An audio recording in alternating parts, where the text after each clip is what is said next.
Golden Doves class 191. I believe that we will be able to finish section 4. So let's do it. Page 112. From the foregoing, the quote by Emile Benveniste regarding the relation of interpretation, right, which really was just, I thought, an amazing intellectual insight.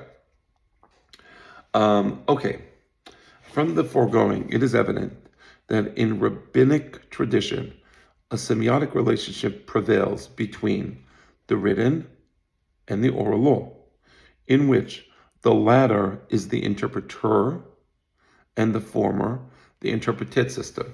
So we have the written law, we have the oral law, and we say that the oral law is the perush of the written law. So what does that mean? If we took this in terms of Benveniste's theory on the relation of interpretation and how it's a one-way street, with the exception of language, right? So we have here the oral law being the interpreter system or the interpreter system of the written law. So let's think about that for a second. So let's say you have the Morse code and you have the articulation of the Morse code in terms of human language, whatever letters the Morse code designates. So it comes out that the Torah Shebichtav is akin to the Morse code, but the Morse code on its own needs to be articulated in terms of human language. So that would be the Torah Shebe'al Peh is the articulation, so to speak, of the Torah Shebichtav, or the interpretation, the interpreted articulation. Maybe that would be a better way. It's not really the articulation, it's the exposition of the Torah Shebichtav. Okay, continuing. As the ultimate pirush of scripture, the oral law must function as language, right? So we said that language interprets the Braille, for example, but Braille doesn't interpret language. So Torah Shebe'al Peh interprets Torah Shebichtav. The Torah Shebichtav doesn't interpret the Torah Shebe'al Peh. Right. It must manifest its own values, according to which it can categorize itself as scriptures. Let's read that again. As the ultimate pirush of scripture, the oral law must function as language, right? It must manifest its own values, according to which it can categorize itself as scriptures. So it's saying that I believe it's saying that the Torah Shebe'al Peh must manifest its own values. I'm just actually repeating the words. But what that means is that it's the Torah Shebe'al Peh that our minds can understand. Our minds can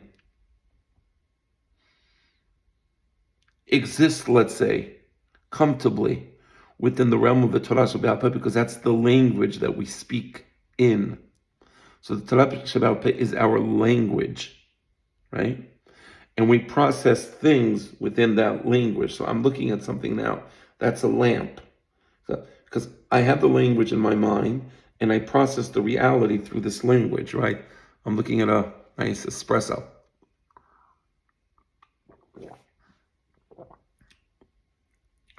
And it tastes very good. So I'm expressing these things in language, right? So again, the Torah Shebe'al Peh is the background within which the Torah Shebichtav exists. Right? Because we structure the Torah Shebichtav, or we process the Torah Shebichtav through this background, through this system of values. So this system of values must manifest its own values, according to which it can categorize itself as scriptures. And then, I'm not sure what he meant when he says, according to which it can categorize itself as scriptures. The Torah Shebe'al Peh is not categorizing itself as scriptures. I think it's categorizing these scriptures, right? Maybe it's categorizing itself as the interpretation or the exposition of scriptures. Perhaps that's a better way of putting it. To formulate a pirush and give it textuological dimensions is to transform it from an interpretor to an interpreted system. And this is why there was such objection to the Rabbi Akiva, because the language is always going to be above those things which it interprets. When I say above, I don't mean necessarily in importance, but you remember the relation of interpretation, that it's one way. So the language cannot be the interpreted system, it must be the interpreter system.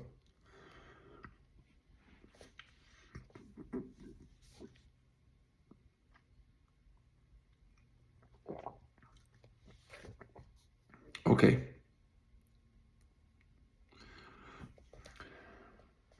So if we were to give the textuological dimensions to the oral law, that would be like saying, and this is the way you must speak this. You must speak thus and thus and thus, right? So you create this formulation, this set composition. Once you have a set composition, a set formulation of words, that negates the possibility of speech, first to second person, right? Because first to second person, the speaker is the master of the words and the masters of the thought and the masters of how he articulates those thoughts, right? But the minute you create this set formulation, you negate the speaker, you negate the Magid. This is why Agadah is so important, because in Agadah, the speaker is supreme. He's Magid in his own words. That's the ultimate freedom, is to be the Magid, right? So the Lela said that as Agadah of Pesach, you're the speaker. A set formulation will negate that, which is what Rabbi Akiva wanted to do, understandably, and he succeeded, and thank God for that, because he saved Am Yisrael, right? But now you see the tension. This is why Shadira Gaon emphasized that originally the oral law had no text, but it was a pirush in which each teacher could express the meaning of the scripture in his own words. Wow. Exactly. That's fantastic. Yeah. Let me just take a look at the footnotes here. Footnote 38. Yeah, get it, Shadira Gaon. Okay. A pirush that does not function as language is no longer a pirush, but an interpreted system. Right. Thus, right, because once it does not function as language in the sense that you take away that freedom, right? There's this. What was the third section? Freedom, language, and negativity. Because the ultimate freedom is the ability to speak one's consciousness in one's words. That's language. That's always going to be the interpreter system. It's never going to be the interpreted system, right? Once you transform that into the interpreted system, again, you deny that freedom. Yeah.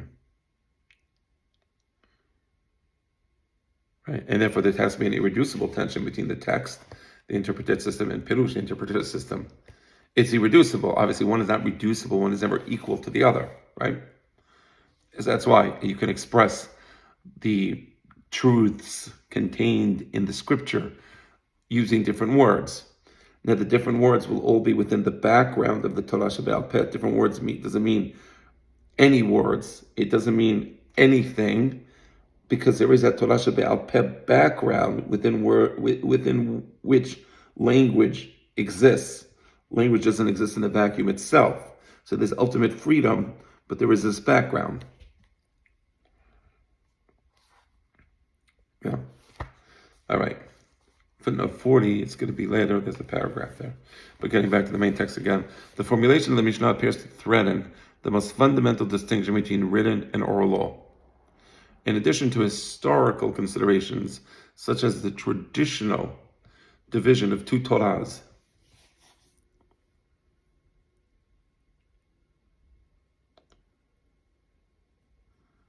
right, and the final canonization of Scripture, the publication of the Mishnah raised a more pragmatic problem. So we have the historical considerations, namely, we have Torah Shebichtav, and then we have Torah Shebe'al Peh. We have the canonization of the Chumash. We do not have the canonization of the Torah Shebe'al Peh. So, so to speak, Rabbi Akiva is canonizing Torah Shebe'al Peh in a sense. But somebody criticized one of my videos here. He said that the word canonization is Latin and implies this and it implies that. The history of language doesn't negate our right to use words in the current and contemporary usage of those words. So when I use the word canonization of Scripture, of course, we don't mean it in the historical Latin sense of a canon, right? But any word you use in language has a history, right? There's a diachronic axis, that's a history, and there's a synchronic axis. And there seems to be a confusion. Whoever wrote that comment seems to be confused in not understanding that notion, the distinction between diachronic and synchronic axes of language, and the two separate axes. So somebody says that originally, what a pretty little girl, and somebody yells at me because the word girl originally meant boy. You're insulting her. And I'm just using the word girl as it's used in its present usage, right? You can't attack a person based on the original etymology or historical etymology of a word. I just need to put it out there. So I use the word canonization. Of course, I'm not referring to Christian canons of faith. All right.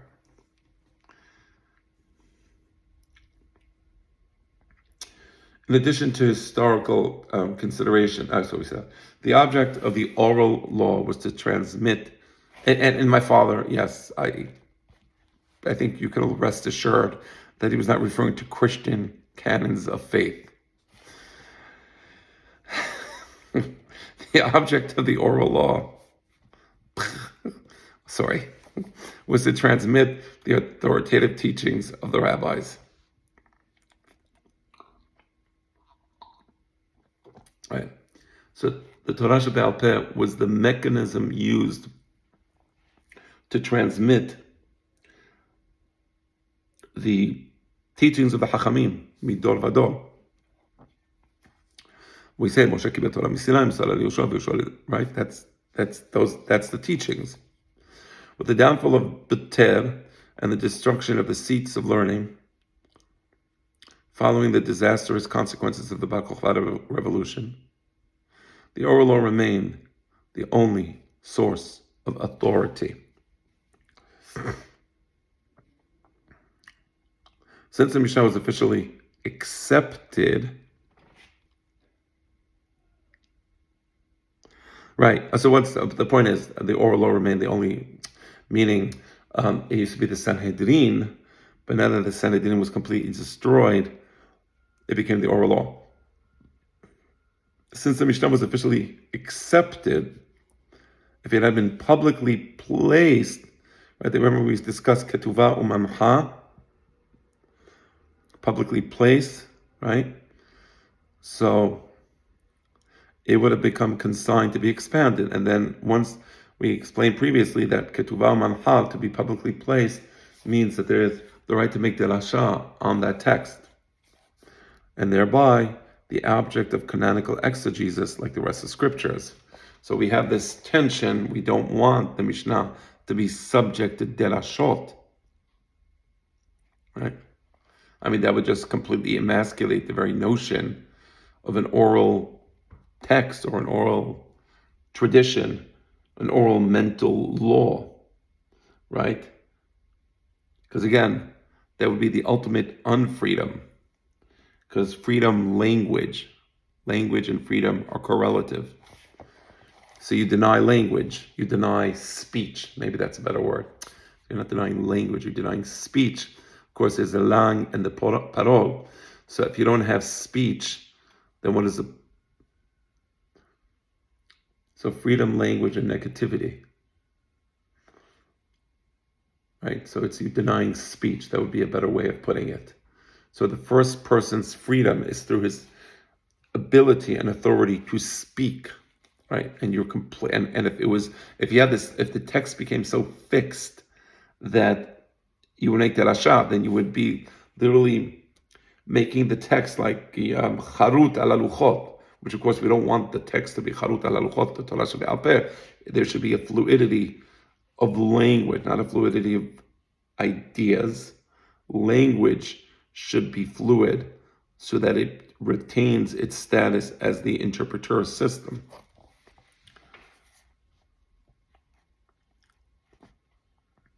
Thus, the Mishnah would have become a text, object of rhetorical manipulation, rather than the source of authority.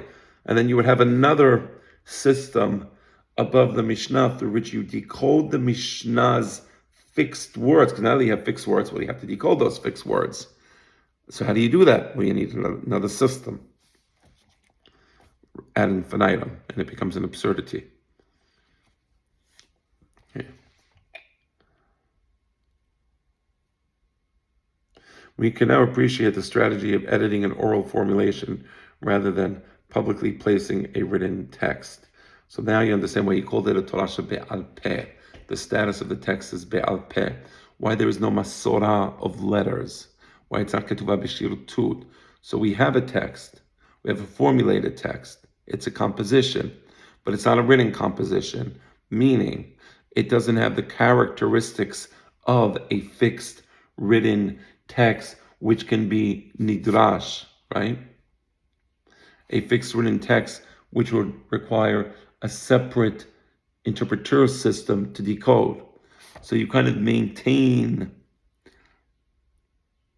the interpreter system status of the oral law by creating this formulation, which has authority, but the formulation is not itself a written text, meaning it's not a text. Generally, a text can be subject to interpretation. No, it can't. You see how it's really brilliant.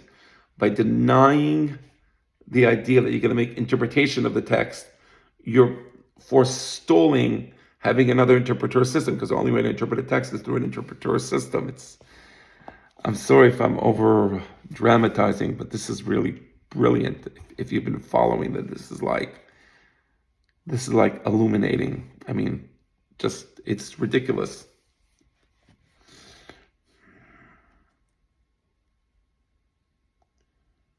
By denying the textual-logical dimension to the Mishnah, or by denying textual-logical dimension to the Mishnah, the Pirush character of the oral law was thus determined. It always stays a Pirush. And the possibility of canonical exegesis prevented. All right, let me see. Footnote 40. Wait, okay, footnote 40. Whether the Mishnah was actually published or only edited depends solely on the way one wishes to define these terms. I see. It should be noted, however, that according to the rabbis, it would have been permitted to teach the law authoritatively, lehorot, from the scroll of fasting from Megillat Ta'anit, which was manha. Remember we said Megillat Ta'anit was manha? If it was not for the special debt of respect that a disciple owes his teacher,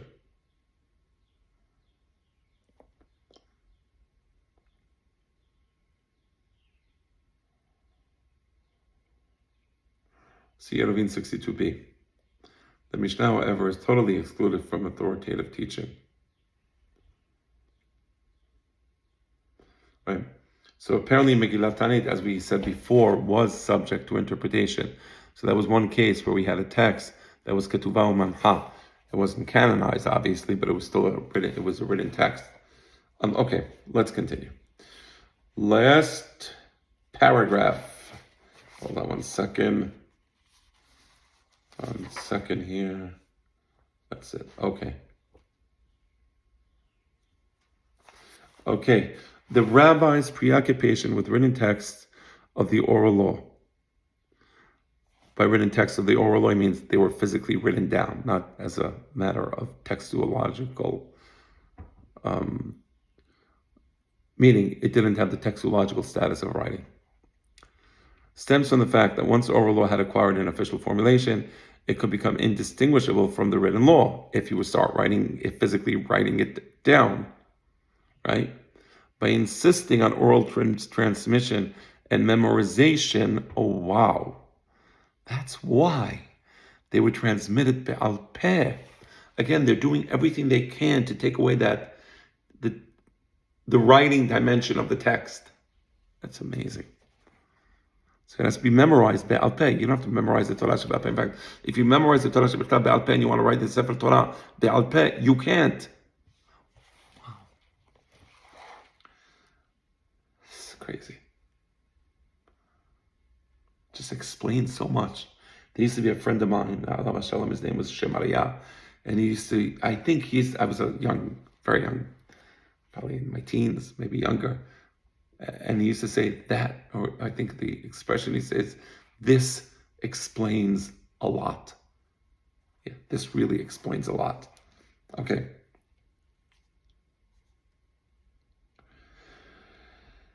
Okay. This is why the rabbis censured only those who wrote halachot and berachot professionally, as these items alone have an official formulation.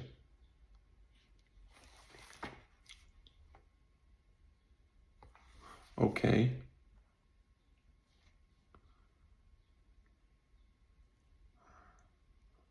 Since Haggadah does not have a fixed formulation, most rabbis did not believe that there was grounds for concern that people would eventually attribute to the Haggadah the status of a written text. And that's why they didn't care so much about writing the Haggadot. Go ahead. Nobody's confused for written text because there was no set formulation. By definition, Haggadah means Magid. I am speaking. The speaker is always present in the Haggadah. You can feel free to transmit those words as you see fit. Footnote 42, for this reason, there was no objection to writing new matters. Right, because the new matter is not part of the Mishnah. And it's only in the case of the Mishnah that there's a danger that one would take the Mishnah and turn it into a written text. And what's the danger? Because then you need a separate system, a system other than the Torah, that's above the Torah, to interpret the Torah, such as Das Torah, which we, of course, reject. Das Torah. All right, continuing.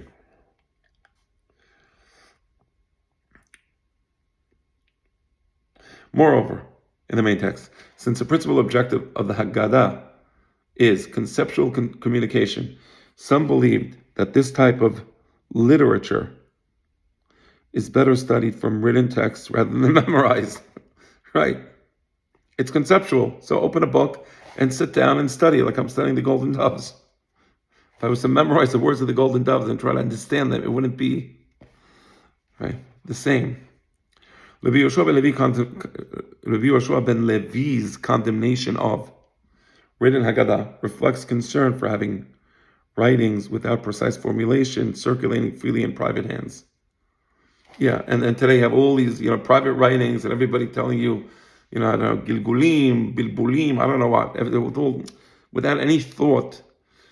A Chacham uses a particular word, he writes it down, Haggadah, but it's Haggadah, so it's not no official formulation. Oh, this rabbi said this.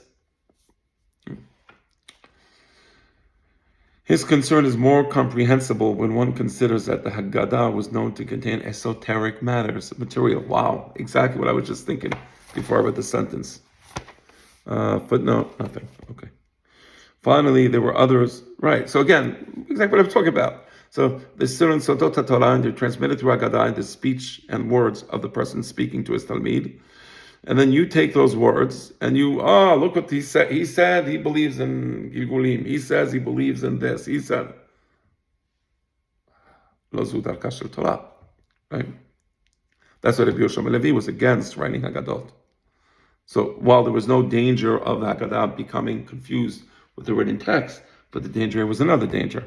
They have burim, kamayim hapanim lepanim, right? So a person looks at the